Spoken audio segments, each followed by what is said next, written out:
Hello and welcome to another installment of the College Tribune's UCDSU election coverage. My name is Hugh Dooley, news editor of the College Tribune, and I'm joined by Ruairi Power, the current welfare officer of UCD Students' Union, who is one of three candidates running for the Students' SU presidency. So Ruairi, why are you running for the SU presidency? Question.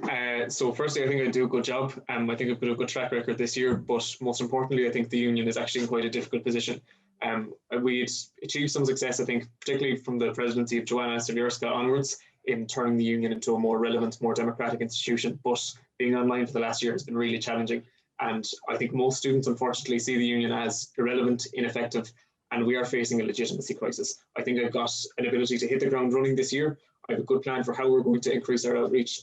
And I wanted to make sure we're a stronger, more democratic, and more transparent union. So for the last year, for your term as welfare officer, you've unfortunately obviously had the COVID-19 pandemic. So with regard to that, what would you do differently to the current presidency run by Conor Anderson? Yeah, well, firstly, there's a lot I think Conor got right. We definitely have struggled with casework this year. We've got a very large volume of emails and things like that to catch up on. So I think one area where we fell down was transparency. A lot of students, they're not seeing us on campus this year. They don't know what work we're doing. So particularly if it's going to be a hybrid model next year, and we're going to be still largely online, we need to ensure that people know exactly what we're at all of the time, making ourselves accountable and approachable to students. So I think next year a big focus is going to be town halls. We did a few of those this year. They went well. I'd like to replicate more of them. I want to run at least 10 town halls throughout the year as president. I think once it's possible to be back in person, and I would be hoping we'll have some sort of in-person experience from the get-go next year. I'd like to have bi-weekly stalls in different colleges across campus. So every second week we have one on the Smurfit campus. That's worked well so far. I think it's important. I'd like to keep those up. And then secondly, I would like to have a separate stall in the different buildings around campus with an SU presence. So building on the transparency side of the scale of the union and making sure people feel they can shift the direction of the union to suit the issues that matter. A lot of your insight into the Students' Union likely comes from the year you just spent as the Students' Union welfare officer. Would you deem your current term up until now a success so far? Yes, that's not to say I wouldn't do anything differently, but I think overall it was a serious challenge to move things online. I think we managed that as seamlessly as we could. And we've got a lot of balls in the air that we're juggling at the moment. And I'm quite excited for how some of the initiatives we started this year have gone. I'm delighted that we've got some progress on the issue of consent this year, and we've got ESHTA to endorse the intention to mandate bystander intervention training. And we've established a postal delivery service to combat period poverty and providing free sexual health services to students. We've established a mental health forum as well. I'm really excited for where that's going to go. That was a baby of mine this year. And we've hopefully as well, I'm quite confident that we will be able to have a fully functional food bank system or food pantry system set up by the end of the year. That was a core manifesto point for a number of us, and I'm delighted we should be able to get that finished. So overall, yes, but there's certainly things I would go back and do differently. But you've mentioned some things that you have to do differently. Would you want to tell me some of these, like some of the regrets you have or the mistakes you've made? I think I wasted time at the beginning of the year in preparation for boards and committees. So some of the boards and committees in UCD are really valuable. They take students' views into account and you can get things done on them. Others aren't. They are pointless quangos and you'll sit on them and you'll be the token student representative when the outcomes are predetermined. So for some of them, I would have spent days, hours, pouring through documents. Sometimes you get hundreds of pages to look through before a meeting, making sure that I'm meticulous in what I'm doing and having a good representation you can bring to a meeting. And at times it's very frustrating because you'll give your big spiel, you'll be really happy with how you spoke, and then they'll say, well, actually, this isn't the appropriate meeting, you need to go to this committee, or things like that. And there's often attempts to kind of have students there only in a tokenistic capacity. I think I wasted time on that, and I think I was a bit naive. The most frustrating comment I think I got all year was from some management figures who will tell you afterwards, Jesus, you spoke really well in that meeting, but it doesn't matter at all because the outcome was predetermined. You had no material impact. So I wouldn't be as naive definitely going into the presidential job. I think that's the benefit of having someone who's had experience of being in the position for a few months. So the presidency, you have two other candidates, but that is only one of 6 sabbatical election positions which are actually being contested. Last year, just 4% of eligible voters actually bothered to vote in last year's election, which was, as far as we could tell, the worst ever SU turnout, at least in the last 20 years. At what point does turnout become so low that you no longer could be said to represent the students of UCD? At what point do you no longer have a mandate? Mandate, yeah. Well, honestly, I feel currently we're in a legitimacy crisis. 4% of turnout is not good. I don't think we could say that clearly shows that most students don't see us as relevant or effective. It's not great that most roles are uncontested this year. I would say about last year's turnout, it was the first year we had to move to an online voting system. It was clunky, it was difficult. Hopefully it'll be a bit more seamless this year, and we'll be doing a bit more work to promote the elections coming up. So I would be hoping we'll be able to have a better turnout this year than last year. But it's not great that roles aren't contested. I know personally I was quite keen to get a few people running for welfare, and I had spoken to a lot of candidates. A lot of them were quite enthusiastic about it, and then things pop up last minute, or financial concerns are an issue, or people get internships. So people do drop out, but this is, to be honest, it's been a septic year to be in the position. Next year is going to be challenging too, and people have to, recognise that it's not going to be your standard year as a sabbatical officer. So that has impacted it too. But my goal is next year, if I'm president, for next year's elections, I would like to see at least a doubling of the turnout of this year's elections. We need to be able to, set targets so students can hold us directly accountable. I'm not sure I'll be able to achieve them, but I'll work very hard to ensure that we build on the scale of the amount of people who are engaging with the union at the moment. So you've mentioned that many people think that the Students' Union is irrelevant and ineffective, which is also a quote from your manifesto. How are you going to reach out to the groups who genuinely believe this? It's going to be very difficult to approach groups in schools or in other campuses, other UCD campuses, who can vote for you guys but choose not to.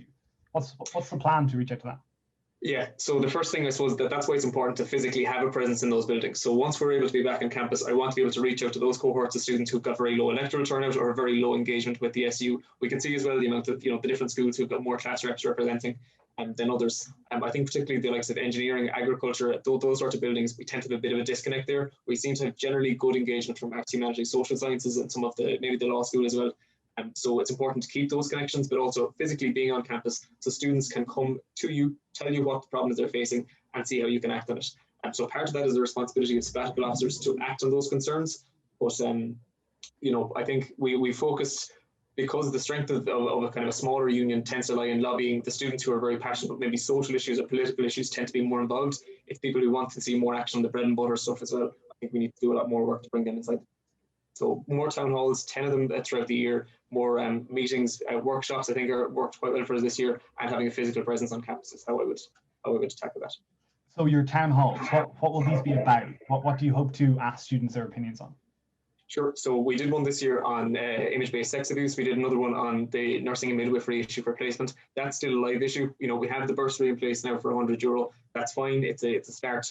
It's not sufficient, and it doesn't address the cost of living. That would certainly be one I'd like to do a follow-up on next year. I would like to do one of the student levy fairly, quick off the bat. That's something that I think if we're going to have any sort of campaigning on, or to address the kind of inequity in that system, we need to do that sooner rather than later. So that would possibly be towards the end of this term or the very beginning of next year's term. I know I was looking just through some of the other manifesto points from the other officers. Molly has one in about harm reduction. I think that's a really nice one, and we worked quite closely with Students for Sensible Drug Policy this year. Ashley Hudson's done a great job in setting that back up. Rent is going to be a continued concern next year, and the cost of fees and commercialisation, including the working conditions for postgrad workers, is definitely going to be my #1 priority. Tackling commercialisation and building a more affordable UCD. So those would be thematic ones, but if people have ones they want to bring forward, of course we have to work with all the sabbatical officers and put together a programme that suits all of us. You've spoken quite a lot about your opinions on the commercialisation of UCD. Indeed, you've listed that as how you got involved in the Students' Union in the first place. How likely do you think actual success in reducing fees, improving conditions for postgraduate workers actually is? The Students' Union has been campaigning on these issues for a number of years, and we haven't seen much change. In many ways, with the 12% rent increases, we've actually seen the situation get worse. What can you do differently? Well, firstly, on the rent increases, that's a long-standing issue. So rents have been increasing steadily. This was maybe the straw that broke the camel's back, but I think it's positive we've got a new department set up. I think it's very welcome that Minister Harris has said he's not in favour of student loan system. So what we need to do there is to present a clear and credible alternative. There is no scope, I think, in my mind whatsoever of UCD management turning around and saying, actually, we think publicly funded higher education is the answer now. That's not going to be a runner. So what the Students' Union needs to do is present a clear, credible and costed alternative. by running town halls, running meetings, bringing in academics. We've got fantastic academics in UCD who have quite literally written the book on commercialization of the higher education institutes. I think we need to showcase that this is a reality across Europe. Publicly funded higher education, free at the cost of entry. If you look at countries like Germany, for example, they have no fees even for international students. So there's a lot of work that can be done to demonstrate the values of that system, but it's going to have to be working on a national basis, coordinating with national groups and campaigns on a UCD level. I think the only things that work to combat increase in fees, increases in rental accommodation is effective student organising. UCD is not convinced by a good argument. We've done that all year. We've had very eloquent sabbatical officers previously. It doesn't matter at all. What you need to force any change in UCD is either one, a credible PR threat, or secondly, a threat to the back pocket. So whether that's fee organising, whether it's actual unionising in terms of postgrad workers' rights. The PGWA, I think, have actually got a good setup in that, they're organising, they have a presence, they're quite vocal, and there is a review undertaking at the moment on the hourly rates. So I'm limited in what I can say in that, but I am confident there will be some progress on it. We may need to go a lot further than it. I certainly think we should. And on fee reductions, what the graduate entry medicine students did this year, I think is the perfect model for what we need to do going forward. There's going to be an announcement on that, I believe, in the next few days. So having students organised, collated in schools, demanding X, Y, and Z, and saying they'll withhold fees or they'll talk to the press or whatever, that works. And I would like to continue that. That's Conor's greatest success this year, I think, was working with those campaigns. And the PGWA, for anyone who doesn't know, is the Postgraduate Workers Alliance, for clarification. You mentioned there that fee refunds, reducing fees. There's also the issue of fees for repeat and resit exams. I remember last year when I was interviewing Darrell Horan for his position, in his race for position as education officer, he mentioned how he wished to reduce that. I look back at when my uncle was in UCD, he also had that in his manifesto when he ran for president back in the 1970s or 1980s. This is an issue that's been around for so many years and there's been no change. Can you do anything differently? What can you do to achieve this? Well, firstly, that's something that we're working on currently with regards to the exams coming towards the end of the year. Most colleges in Ireland have repeat and resit fees. They're a reality, but also most colleges have waived them for the duration of the COVID crisis. And I think that was the right and proper thing to do. It's telling that UCD hasn't done that yet, but it's our job, as I think we were actually quite slow this year on academic supports. But coming up to this exam period, it's really important we make the case very clearly to management. And if we're getting a bit of pushback on it, I'm waiting to see what the response will be to it. We will need to do a bit of social media work on it. It's not an easy win at all. Anything that comes to finance is a serious uphill battle with UCD. So it's certainly a long-term strategy, but the arguments that come up against as well is that academic integrity is important. We don't want people being cavalier about repeating exams and things like that. But we do need to make sure that the system is equitable, because the current system disproportionately negatively impacts students from a low middle income background. So that's something I'll focus on. I can't promise anything on it, no more than I can't promise anything with regards to fee reductions. I don't have control over it, but I can promise a campaign on it. And that's something certainly we can look at in terms of town halls and meetings. You mentioned a minute ago that UCD don't listen to rational argumentation. Apologies for the audio distortion in the background, guys.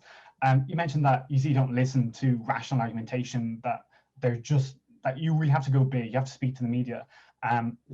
Will this not damage the trust of UCD that UCD has in the Students' Union? Will they see you as a valid partner to work with students if you constantly run to the media to complain, or if you leak documents to show what's going on?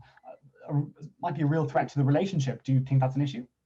Firstly, I have never leaked a document, so hopefully not. But secondly, what I would say with regards to media campaigns and things like that, we have very good working relationships with most units in UCD. For example, I've worked a lot with the library team this year. I got extended opening hours. They were really happy to work with us on that.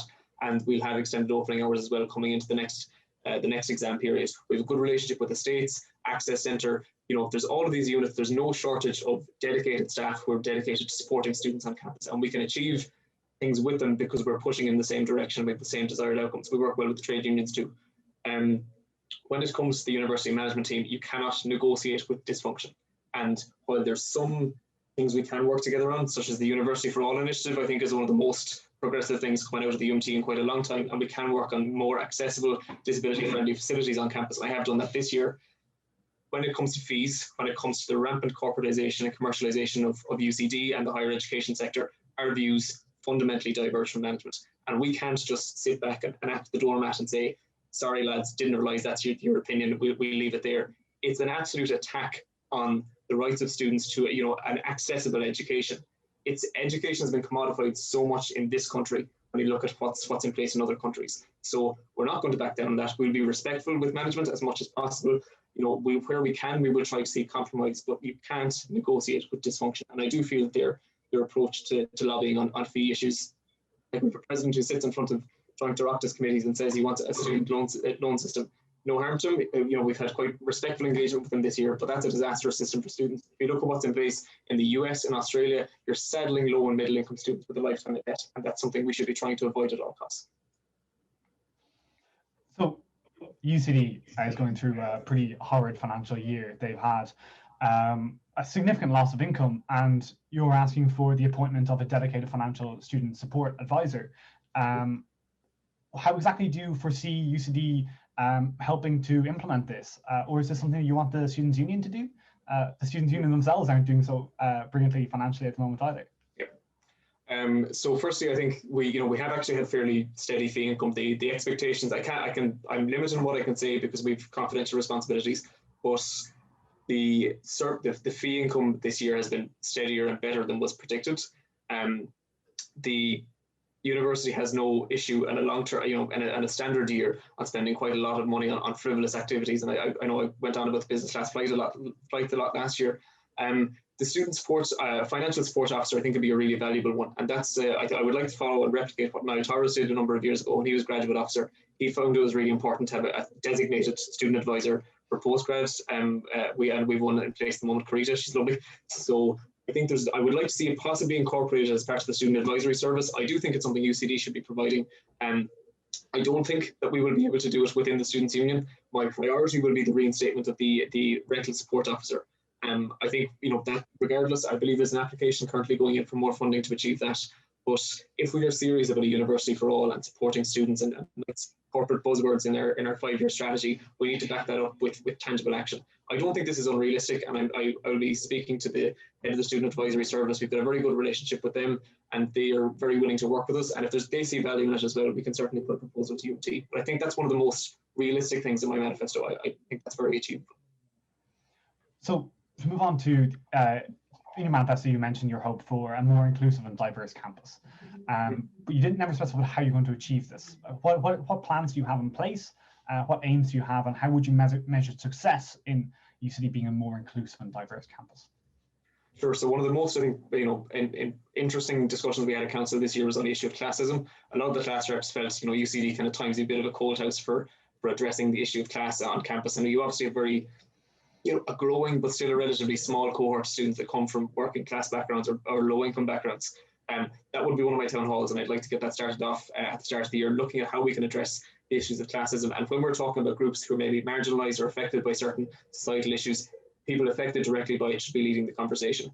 I think our diversity and inclusion coordinator this year, Paula Martinez, did a fantastic job on running some events on decolonising the curriculum. I'd like to follow the model of what she did this year and working closely with whoever places her. I don't know if she's running again. But really, I think we need to make sure that people who are impacted by decisions are the ones leading the conversation on it. So town halls, regular engagement, informational talks and workshops. I think that's the best way to go about it. And if systemic issues come up, let's say with class, you can't talk about class without talking about economic barriers of access. That's all interlinked to the issue of commercialisation, the issue of fees. So we need to campaign very effectively on that too. So that's how I go about it. So regarding economic inequality, when you ran for welfare officer last year, in your manifesto, you mentioned that you wanted to get subsidised staple foods from the SU shops. Is this something you've achieved? Obviously, the student union shops have been closed, and you've lost the commercial manager, I believe, was let go. So you may not currently have the ability to do that. Next year, would you look to do the same? Yes, so the first priority, I think, for us will be getting the food pantry set up by the end of the year. So myself, Carla, Leighton, and Sarah particularly have been working on this with our events manager. I'm confident that can be set up. I think that there's numerous ways we can look at tackling the issue of food poverty next year. The revenue for the SU in general is actually quite stable, but the shops as a separate entity are struggling, certainly. And my first and foremost priority is going to be retaining as many ordinary working staff as we can. So if we need to pivot a small bit and look at a donation system, I will do that. I'm not going to make an ironclad commitment to it. And in hindsight, with COVID, that was maybe one of the things that was certainly kneecapped at the beginning of the year. But we are certainly going to look at food voucher systems. We can explore it later on in the year, but it will all be dependent on budgets. And as president, it will be my priority to ensure that the shop staff is retained first. Workers' rights needs to be at the forefront. We are a union, so we'd have to pivot, but I wouldn't rule it out. But I can't say with certainty we'll do that. So you're not running uncontested. There are two other candidates who are running for the same position as yourself, Ed Leonard and Liam Coyle. What are your opinions on these two candidates? How would you rate them in comparison to yourself, and where do you feel you are a better candidate? Okay, that's a very vague question. So firstly, I don't know Ed that well. I've met Liam a few times this year at exec as part of his role as exec officer. Both of them are very nice to talk to and seem like very well personable people. Looking at their manifestos, Ed's, I believe, I think Ed seems like a safe pair of hands. I certainly wouldn't have any reservations of giving him a second preference. There are some points of his manifesto I disagree with. A lot of policy things I think are very short-sighted and look good on paper, but won't benefit students in the long run. And I think he misses the core point that we're facing a legitimacy crisis. Firstly, the two lads are as competent as they might be. They haven't got the experience, firstly, in active campaigning at all. I don't think they've demonstrated a CV in that. But secondly, they haven't had a year as sabbatical officer. I'm able to hit the ground running. I'm not going to be wasting months doing handover and ensuring that I'm getting to grips with the different boards and committees. I know what I'm at getting into the role. And also looking at their manifestos, commercialisation doesn't really feature. Ed has got some good rhetoric. He seems to be on the right side of the issues in a lot of them, but he doesn't seem to have very concrete plans. But I wouldn't say that there's all of their manifesto points are without merit. Some of the points I think are quite positive. Particularly, I think both of them want to have notice boards around campus to promote the SU visibility. I think that's a good practical idea. Ed has got to focus on accessibility. I think that's important too. Liam's manifesto was less detailed. I would have concerns about how robust his plans are, and I would have concerns about the judgment arising out of the issue with the voting registration. That said, he has been a very competent college officer this year, but I think that was a very significant error of judgment, and I would have concerns about his intentions with the union next year if he's not. I believe that wasn't an appropriate response to what was the most significant breach of an election rule in quite a long time. So for those who may not be aware, Liam Coyle, also a candidate for SU president, circulated an email from his college officer email address requesting nominations with a short piece as to why one should vote for him, which is in breach of a number of different election regulations, and he received 2 different penalties from the returning office, the details of which are available on the College Tribune website. So Liam Coyle, who you've just mentioned, in his manifesto states that he has, and I quote, the best record when it comes to clear and decisive action. Do you agree with him that Coyle has better clear and decisive action ability than you? I don't know what that means because he hasn't pointed to examples of it. I'm not saying he's not clear or not decisive. He's been, in fairness to him, he's been a very vocal college officer this year. I think he's been quite hardworking, but I don't think he's got a track record in campaigning. I'm very proud to have been involved in the Not a Business protest and leading the protest against rent increases last year. I don't know what track record Liam has in those sort of issues. He's certainly an intelligent guy. I don't think he would be, an incompetent president at all. But I don't know what track record he's speaking of, apart from, maybe speaking well in meetings and things like that. But as I've said earlier on, that's not what this job is about. It's about zealously representing all students by campaigning, by organising, and by building the outreach. And there's very little specifics in Liam's manifesto. Ed's manifesto, I have to say, really, impressed me quite a lot more than Liam's. I would have serious questions about the robustness of his plans. So you mentioned the details in Ed Leonard's manifesto. One thing which he mentions that you don't is increased library opening hours, and he's also suggested increased bus availability to the RDS during exam times, that he wishes to lobby to achieve both of them. You don't mention either of them in your manifesto. Why not? Is this something that you've omitted because you don't agree with it, or just because you didn't have enough space? Well, firstly, I suppose the library opening hours is something I'm working on currently, and I take it as part of my responsibility as welfare officer. I achieved extended library opening hours. In fairness, the library staff are really stretched at the moment, and they were very good to work with us coming up to Christmas. I'm positively certain there's going to be an increase coming up to exams this year.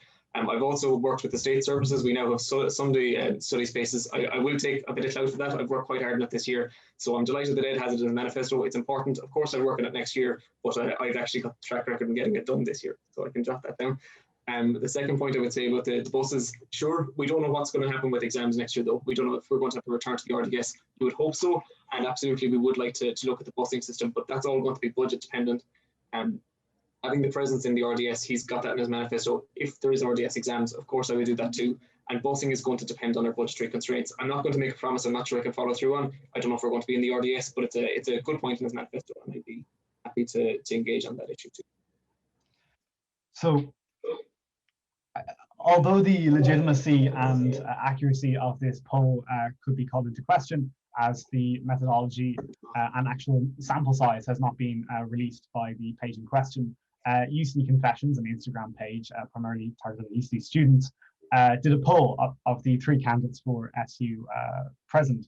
The results of which show that you had 67% of the vote, with 17 and 16% going to Ed Leonard and Liam Quill, respectively.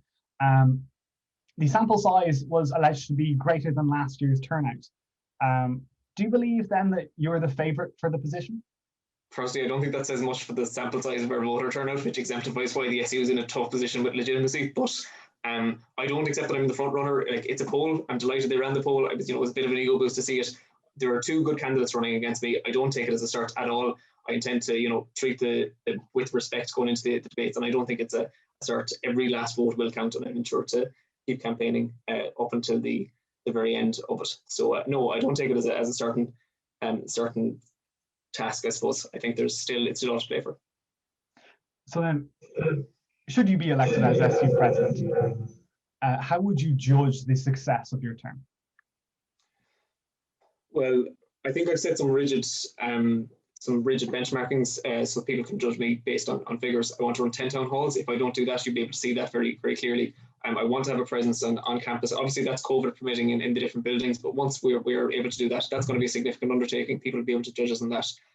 This year, I think I've got some practical things set up, like the mental health forum. I want to replicate that across different areas, like disability, like rent. So that's how people would be able to judge me on that as well. In terms of engagement, voter turnout, I want to double voter turnout by this time next year. So I'll work very closely with Darryl in the position next year. I'll work closely with him to achieve that. More visibility is how I would determine success. And if we can get concessions on a governmental level with fees, I want to work on subsidised STI testing in UCD. I've started that at the moment, but I have a lot of things I want to get done. But I think for me, the most serious challenge we have is building confidence back in the Students' Union, bringing people inside the tent and making people feel that they're represented, in the union. It's not really about me as a president. It's about what I can do to ensure that everyone's represented by the Students' Union. So, is there anything else you'd like to add? So a short statement to the voters before we end this interview. Sure, yeah. So just to say, I've been the welfare officer for the last year. It's been a really difficult year, but I've enjoyed most of it. I have a lot of things I want to get done. I want to make sure that you, the voter, feel that you're included in the decision-making process for the Students' Union. It's your union, but it's only as strong as its members. So for a more strong, democratic and transparent union, I'm asking you, please trust me with your vote for Students' Union president. Thank you very much to Ruairi. And if you would like to view the interviews with the other SU election candidates, you can do so on the collegetribune.ie and on our YouTube channel. Thank you very much, Ruairi, and good luck in the election. Cheers.